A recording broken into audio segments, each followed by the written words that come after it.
Long ago, in a village hidden deep within the heart of a vast, ancient forest, life was peaceful, untouched by the storms of the outside world. This village, though small in size, was rich in beauty and magic. It was a place where nature and humanity existed in perfect harmony. The trees were tall, their leaves shimmering with hues of gold and emerald. The rivers flowed with crystal clear water, nourishing both the crops and the villagers' spirits.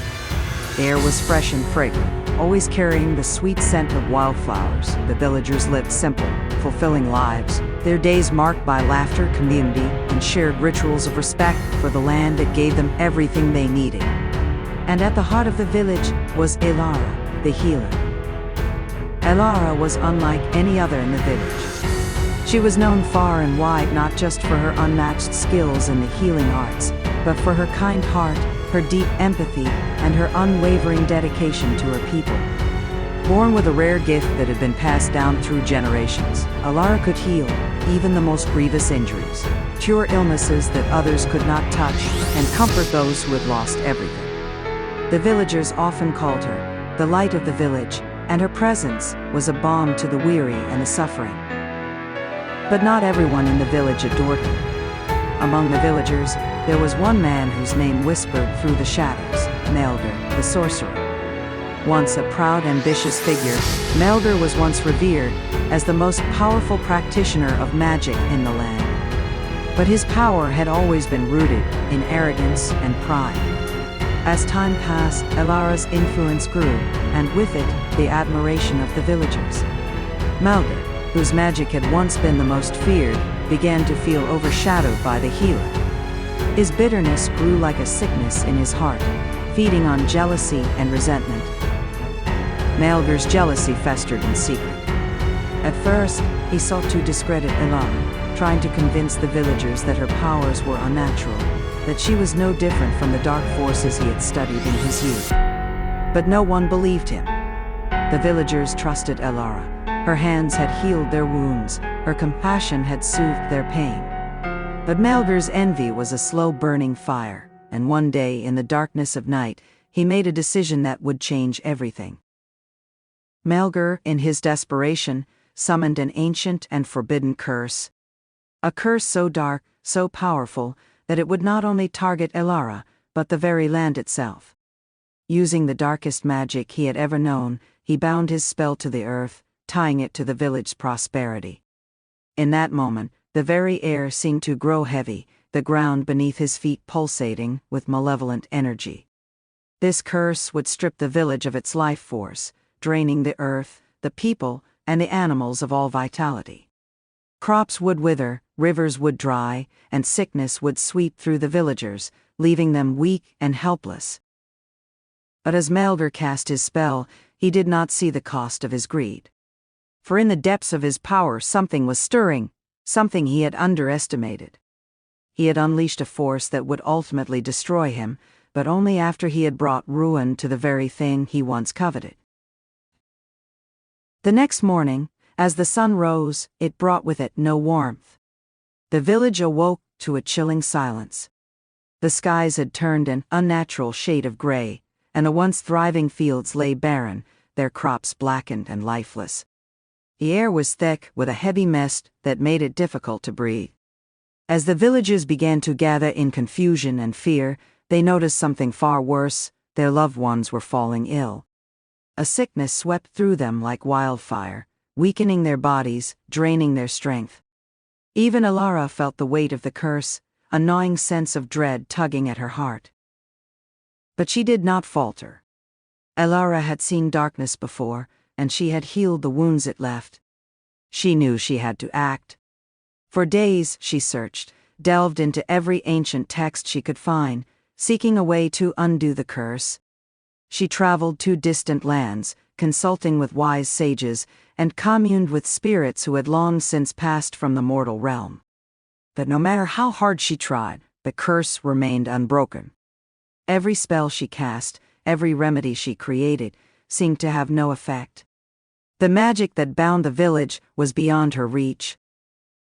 But Elara's determination burned brighter than the curse itself. The villagers relied on her, trusted her, and she would not let them suffer in vain. She refused to let Maelgur's bitterness take away everything they had built. Then, one evening, as she sat in deep contemplation, the wind shifted. A voice whispered through the trees, a voice familiar, yet distant. It was Elara, the spirit of light and air, a being who had often guided Elara during times of great uncertainty. Elara softly, like a breeze, "The curse you face, Elara, is not just a test of magic. It is a test of the heart. The darkness you fight is not just outside. It is within. The key to breaking the curse lies in confronting the very essence of the darkness that created it." With newfound resolve, Elara understood. She could no longer simply fight the curse with spells and potions. She needed to confront the root of it, the dark heart of Maelgur himself. The sorcerer had woven his curse into the land itself, but Elara knew she could reach him. She had to. Her journey took her deep into the heart of the cursed forest, where Maelgur had hidden himself, protected by the twisted remnants of his own magic. The forest, once beautiful, had become a shadow of its former self. Trees were gnarled and blackened, their branches clawing at the sky. The ground was slick with an oily substance, and the air was thick with an unnatural fog. Every step felt heavier than the last, as if the very earth was trying to pull her into its depths. The forest was not just a place, it was a reflection of Maelgur's soul, twisted by envy and consumed by darkness, but Elara's heart remained steadfast. She had faced death, she had faced loss, but nothing would stop her now. Days passed as she ventured deeper into the heart of the cursed woods. The trees closed in, the shadows growing darker with each step. But Elara remained unyielding, the memory of her people's suffering driving her forward. And just when she thought the darkness would consume her, she reached the clearing. At the center of the clearing stood Maelgur, his eyes glowing with a sickly green light. His form was barely visible through the swirling black mist that surrounded him. He looked different, haggard, older, more broken than the powerful sorcerer Elara had once known. His greed had consumed him, and now he was nothing more than a puppet to his own magic. "Maelgur, so you have come. I knew you would. You think you can stop me? You think you can undo what I have done?" "Elara, I don't need to undo it, I only need to heal it." With a flash of light, Elara raised her staff high. The battle began, a clash of light and darkness, of magic that seemed to shake the very foundation of the earth. Maelgur's power crackled like lightning, throwing bolts of darkness at her. But Elara stood strong, her staff glowing with the light of hope, pushing back against the curse that had plagued her people. For hours they fought, the earth trembled beneath them, and the skies wept with the fury of their clash, but Elara, unwavering and unyielding, knew that her heart was stronger than his darkness. With one final thunderous cry, Elara released the full force of her power. A blinding light enveloped the clearing, consuming everything in its path. Maelgur screamed as his magic shattered, the curse unraveling before him. The darkness that had once dominated the land was gone, and in its place, a brilliant light spread through the forest, healing the land, the people, and the very soul of the village. The curse had been broken, but the aftermath was far from peaceful. The once vibrant village now lay in ruins, the scars of Maelgur's dark magic etched into the very soil. The crops, once lush and plentiful, were mere shadows of their former selves, withered and dead. The trees that had once stood tall and proud now leaned at unnatural angles, their bark twisted and blackened. The river, which had once flowed with crystal-clear water, had been reduced to a dry, cracked bed, a barren wasteland where life once thrived. But the true battle was not over. The villagers, though they had been freed from the curse, were still weak, physically and emotionally drained by the dark force that had gripped them for so long. The people who had once greeted each day with laughter and hope now moved in silence, their eyes hollow and full of sorrow. They had lost more than their vitality. They had lost their sense of purpose, their connection to each other, and to the land that had once sustained them. The curse may have been lifted, but the true healing would not come from Elara's magic alone. It would require something deeper, something that only the heart could provide. As Elara walked through the village, her heart heavy with the weight of her people's suffering, she knew the road to recovery would not be easy. The magic that had cursed them was gone, but the trauma it left behind was not something that could be healed with a single spell. She knew that the first step in truly restoring her village was not through her hands, but through their hearts. In the days that followed, Elara worked tirelessly, but not in the way one might expect. She did not spend all her time casting spells or concocting potions.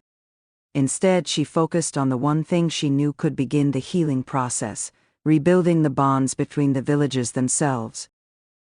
The curse had torn the village apart, but now Elara knew that the only way to rebuild was to bring the villagers together again. It was not magic that would heal their wounds, but community, trust, and love. She began with small, quiet acts, gathering the villagers who were still able to work and leading them in the rebuilding of the homes that had been destroyed. Elara knew that through their shared labor, the people would begin to reconnect with one another. As they worked side by side, they began to speak again, tentatively at first, sharing memories of better days, of laughter and joy, of the simple beauty that had once filled their lives. Slowly but surely, the walls that had been built between them began to crumble. Elara encouraged them to plant new crops in the soil, even though the land seemed barren and lifeless.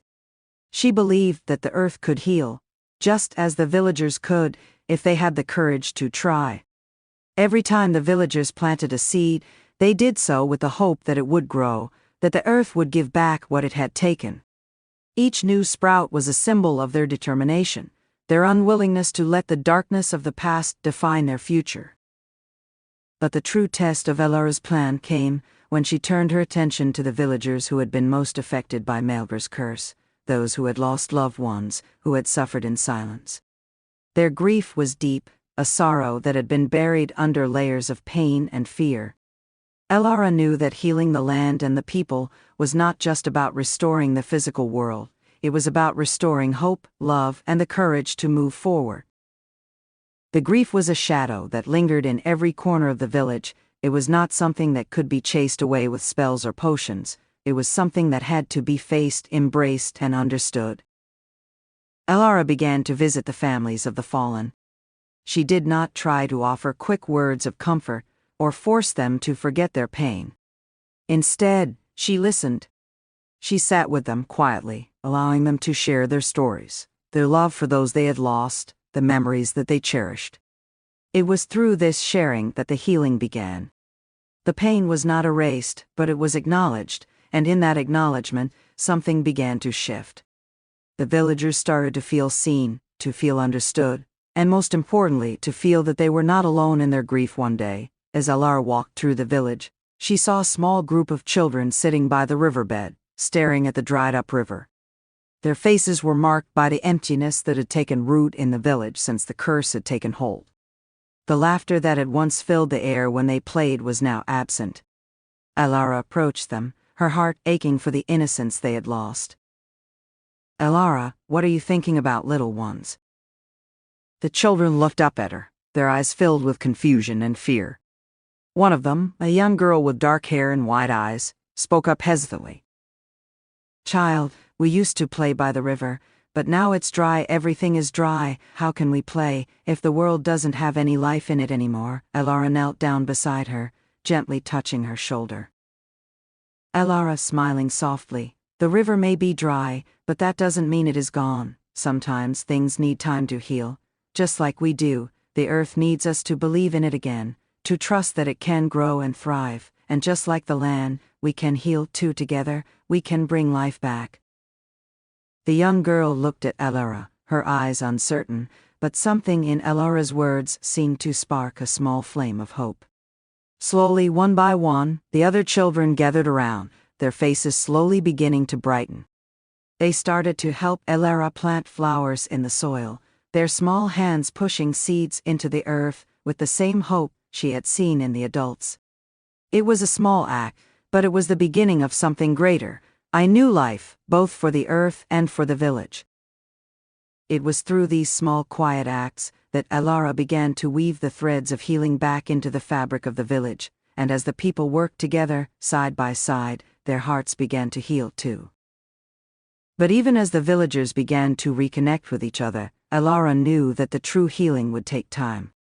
The curse had not just ravaged their land, it had shaken their faith. It had made them question their strength, their purpose, and their place in the world. The work ahead would require patience, persistence, and, most importantly, trust. In the weeks that followed, the villagers worked harder than they had in years. The crops began to grow, the rivers slowly started to fill with water again, and the trees began to regain their leaves. Yet it was the restoration of their spirit that meant the most. The bond between them was stronger now than ever before. The land healed, the people healed, but it was not Elara's magic alone that brought them back. It was the unity she helped create, the love she had inspired, and the hope she had reignited in their hearts. In the end, that was the greatest magic of all. And so, the village began anew. The shadow of the curse was no more. The villagers had learned that no darkness, no matter how deep, could ever take away their light. Together, they rebuilt not just their homes, but their hearts, and that was a gift that no curse could ever destroy. As the months passed, the village continued to rebuild. The once barren fields now blossomed with crops of every kind, and the river that had once been nothing more than a dry bed was now flowing once again, its water clear and abundant. The villagers worked tirelessly, but they also began to live again, slowly, surely, reclaiming the joy that had been stolen from them. Yet Elara knew that while the land might have healed, the true test would come when the scars on the villagers' souls were addressed. The land had come back to life, but the hearts of the villagers still bore the weight of their past. Though they were no longer enslaved by Maelger's curse, they were still prisoners of their grief and fear. Elara knew that healing would require more than just patience. It would require understanding, compassion, and the strength to face the darkness head-on. One evening, as the sun began to dip below the horizon, painting the sky with hues of gold and violet, Elara sat at the edge of the village, watching the children play. Their laughter, a sound so foreign in the days after the curse had fallen upon them, filled the air. It was a sound that made Elara's heart swell with hope, but even in the midst of joy, she could see the shadows of the past still lingering in the eyes of the older villagers. Their smiles were not as genuine as the children's. Their movements were slower, their gazes distant, as if they were still unsure of their place in the world, uncertain if the peace they had fought so hard for could truly last. Though the curse was gone, it had left a deeper mark than any poison could. The villagers feared the peace they had fought for could be stolen once more, and that fear kept them from truly living. Elara knew that her work was far from done. She could heal the land, and she could help the villagers rebuild their homes, but only they could heal the wounds within themselves. She had seen the power of community, how the simple act of planting seeds, of sharing stories, and of working together could begin to mend broken hearts. But there was still more to do. In the following days, Elara called for a gathering. It wasn't a formal ceremony, nor was it a magical ritual. She simply invited everyone, young and old, to come together in the village square. It was a simple request, but one that held great significance. This was not a gathering for work or for rituals, it was a gathering for the soul. The villagers came hesitantly, unsure of what to expect. They had lived so long under the shadow of Maelger's curse, and now, even with it lifted, they still feared that the happiness they had found could slip away in an instant. But when they arrived at the square, they saw something unexpected. Elara standing at the center, a warm smile on her face, surrounded by small lanterns. The soft glow of the lanterns illuminated the faces of the villagers, giving the scene a sense of peace, a sense of hope. Elara, we've rebuilt our homes, we've brought the earth back to life, but now, it is time for us to rebuild ourselves. We cannot carry the weight of fear and grief any longer, we must face it together and let it go, only then will we be free. Her voice carried across the crowd, reaching the ears of those who had once felt as though the curse would never end. Elara didn't offer words of empty comfort. She didn't promise that the past could be erased or that the pain would vanish overnight. What she did offer was the gift of understanding, that they didn't have to carry it alone anymore. Healing didn't mean forgetting. Healing meant embracing the wounds, acknowledging the scars, and choosing to move forward with them, side by side. It meant knowing that the darkness of the past didn't have to dictate the brightness of the future. The villagers sat down, forming a circle around Elara, their eyes wary but filled with a glimmer of hope. Elara gestured for them to speak, one by one, to share their pain, their grief, and their fears. There was no shame in it. There was no judgment. Only the space to be heard. An elderly man, one of the oldest villagers, stood up first. His hands trembled as he spoke. "Elderly man, I lost my son. I lost him to the curse. I watched him wither away before my eyes, helpless. I don't know if I can ever let go of that pain. I'm afraid that if I do, I'll forget him." His words hung in the air, thick with sorrow. Elara's heart ached for him, but she knew that the only way forward was through that pain, not around it. "Elara, you will never forget him, not now, not ever, but letting go of the pain doesn't mean forgetting. It means making space for the love that remains, for the memories that can still bring you joy. You don't have to carry the weight of it alone. We are here, together." The elderly man nodded, tears filling his eyes. He sat back down, and one by one, others stood up to share their own stories of loss, fear, and grief. As they spoke, Elara watched as the villagers began to shed their burdens, not with words alone, but with the understanding that they were no longer alone. Each of them carried their own scars, but together, those scars became a shared experience, a bond that was stronger than any curse. It was in the act of sharing, of truly seeing each other's pain, that the villagers began to heal. No longer did they fear their grief. Instead, they embraced it, knowing it was a part of their story, a part of what had made them strong. By the end of the night, the villagers were no longer the broken people they had been when Elara had first arrived. They had found something in each other, something that could not be taken away, no matter how dark the world might get. They had found the strength to face their past, to honor it, and to move forward with hope in their hearts. As the lanterns flickered in the cool night air, Elara looked out at the faces of the villagers. There was no longer any fear in their eyes. The darkness of Malber's curse had been replaced with the soft glow of healing, of love, and of unity. The true healing had not come from magic or power. It had come from the strength of the villagers' hearts. Together, they had woven a new story, one where the darkness of the past no longer defined them, and in that story, there was room for love, for hope, and for the future. The village, once torn apart by grief and fear, was now whole again. And as the first light of dawn broke over the horizon, Elara knew that this was only the beginning. The true magic lay in the journey ahead, one where the past would never be forgotten, but where the future would be shaped by the strength of those who believed in the light, even in the darkest of times. If you believe that the greatest magic is found in the strength of the heart and the power of community, then don't forget to subscribe. The journey of healing is never truly over, but together, we can face whatever comes next, stronger than ever.